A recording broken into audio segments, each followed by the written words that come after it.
You're watching Amador County's local television network, TSPN. And now, TSPN News with Tom Slavik.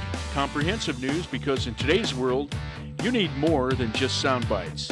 TSPN, streaming on the World Wide Web, and now on demand at TSPNTV.com.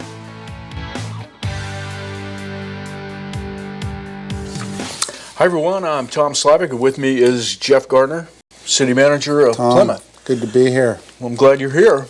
Haven't had Plymouth on in a while, but there's a lot going on in Plymouth. Yeah, it's been a while. There's a lot of things happening over there. Looking forward to talking about them. Okay, we're going to get one of my favorites closer to the end, I think, and that's the farmers market. Okay. And some things. So why don't we start off?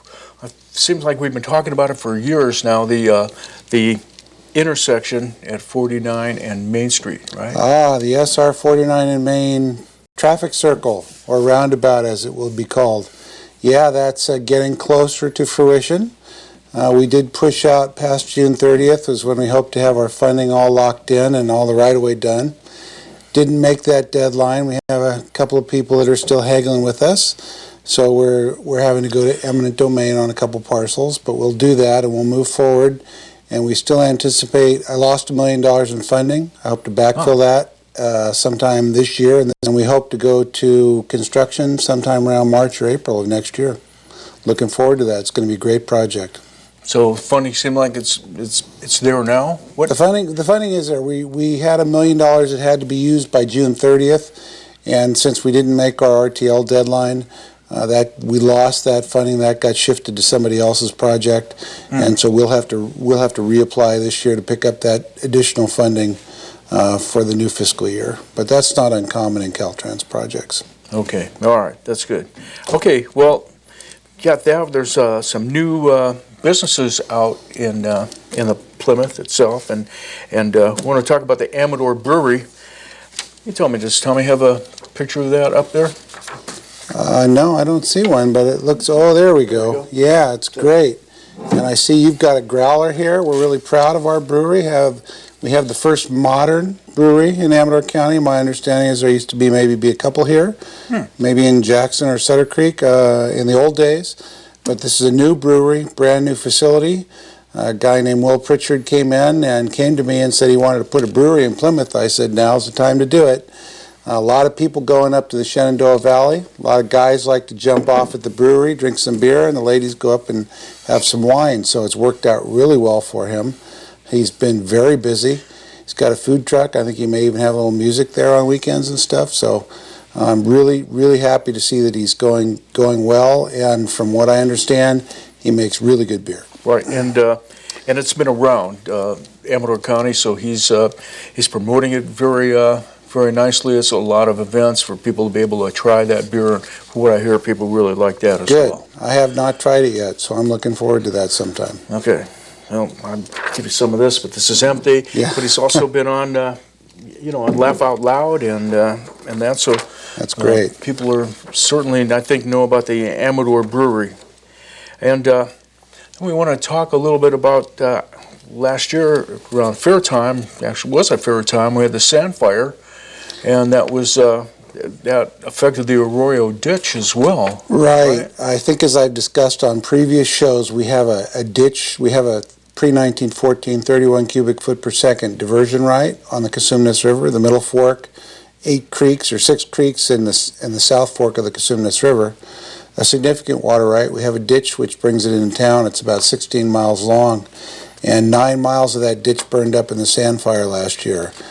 Probably the largest significant catastrophe in the fire itself was the loss of more than 50% of our ditch. We've been working with CAL FIRE for the past year to try and put something together. We're getting closer. They would like us to come up with a matching percentage. The poor city of Plymouth doesn't have the money to do that, so we may have to go to the county and ask for a loan from their water reserve or something, but we need to get that ditch back up and running. And simultaneously, we are kind of working on another project to maybe let some of the water run down the river to help reestablish salmon habitat and for waterfall habitat upgrades and some groundwater recharge. And we may be able to get some money from that, which may help us backfill the money we need to get the ditch fixed. It sounds like you as well. most likely would have tried, but there's no money from the state for that project Well, with the water, with the monies that the governor has. We're working on that. Not for the fire aspect, not for the disaster aspect, but there are a lot of different pools of money now that this drought's in effect. That water bond that was passed is a huge bond. There's a lot of money available. It's going to be let out in pools, and it's let out for different purposes. So our task is to find the right pool with the right purpose and match that to our needs.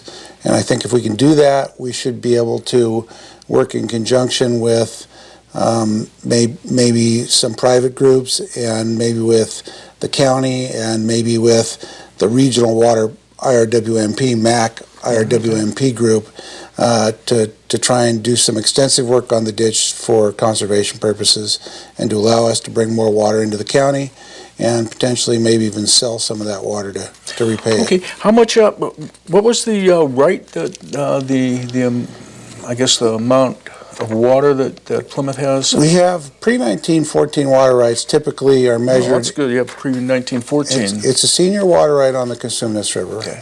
They're typically measured in cubic feet per second, because diversions typically back in those days weren't done year-round. First of all, when it's wintertime and there's other water flowing down, trying to run water down the ditch simultaneously can be catastrophic. You never know when it's going to rain. You never know how much it's going to rain. Right. And ditches act as a catch basin as the water comes down the hill. So alternatively, our ditch was used back in the 1800s to bring water to the mines, as well as to the towns and other localities in and around Amador County. Now we use it primarily, it was used primarily as the city's primary water source until we had the drought in '77, and the Department of Water Resources announced to us that it would no longer be our primary water resource. So we've used it intermittently as a secondary resource, and we also use it to bring water down to local ranches, and recently a couple of vineyards, and the Amador County Fair uses it, and the 49er Trailer Village uses a lot of water, especially in the summertime. So that's been the predominant uses of it most recently. How you had mentioned, I think, as well, when you had first talked about that, that I heard something about that water maybe going down, I guess, into the Cosumnes itself to help mitigate some of the. Well, yeah. So what happened was there, when our ditch burned up last year, and also the year before, the water in the past 2 years, the drought has been so severe that there hasn't been enough water in the rivers for us to divert any water for our water right. At least not in the period of time when we're usually diverting. So we've opted to let the water continue to go down the river, which at this time is nothing. It's stopped. It's dry. Probably this is the second or third time in recorded history, or in the last 100 years, that has actually occurred. Trout Unlimited has come to us along with Ducks Unlimited, and they've pulled a group together which includes U.S. Fish and Wildlife, the Bureau of Reclamation, the Cosumnes Conservancy. Well, some big players all around some here. Very, very, very big players. Omo-Chumney Water District. I know the county supports this. I anticipate that my board member on AWA will support this, and hopefully we can put something together which will allow for some salmon habitat restoration, because salmon used to come up the Cosumnes River, for some waterfowl habitat restoration, for some just general stream-related, river-related basin restoration, and also for some groundwater recharge. So we got a lot of moving parts. We're working on putting together a deal where, coincidentally, because we have our ditch burned up and we do have a year or two's worth of work to do on it, that would allow us to do a transfer with a beneficial use of the water right, and it's pulling a lot of diverse groups together which previously had not worked together, and it will allow for a lot of beneficial restoration and habitat enhancement along the Cosumnes River, which the city of Plymouth wants to be a good steward, and I know the Amador County does, and at the same time we want to preserve that water right for our long-term use. How would those projects be funded? They actually would be funded from the water bonds you were talking about. Okay, that's what I thought. But probably. most recently, in the group that we're working with, some other players have stepped up. The Nature Conservancy is involved in this.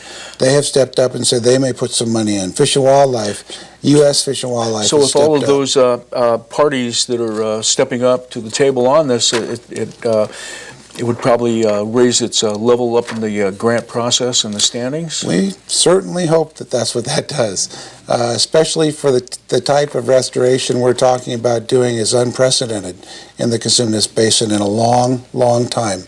And a lot of it's being made possible by the fact that the city is willing to let most or all of its water go down the river for a period of time, a contractual period of time, for beneficial use, for the resource, the river itself, for groundwater recharge, and essentially for basically for environmental purposes, which is something that hasn't happened. I know a group hasn't been put together, as far as I know, like this any time in recent history, and it's really something we're proud of doing.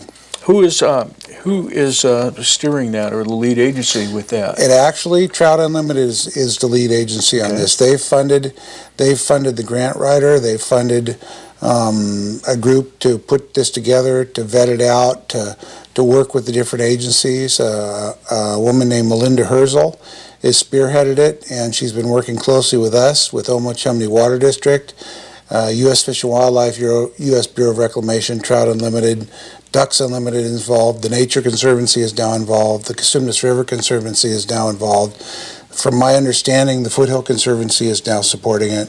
They had some concern about it. I believe those concerns were allayed by Trout Unlimited. Okay. We're going to take a break. We'll be right back talking with Jeff Gardner, manager of City of Plymouth. So stay with us here on TSPN.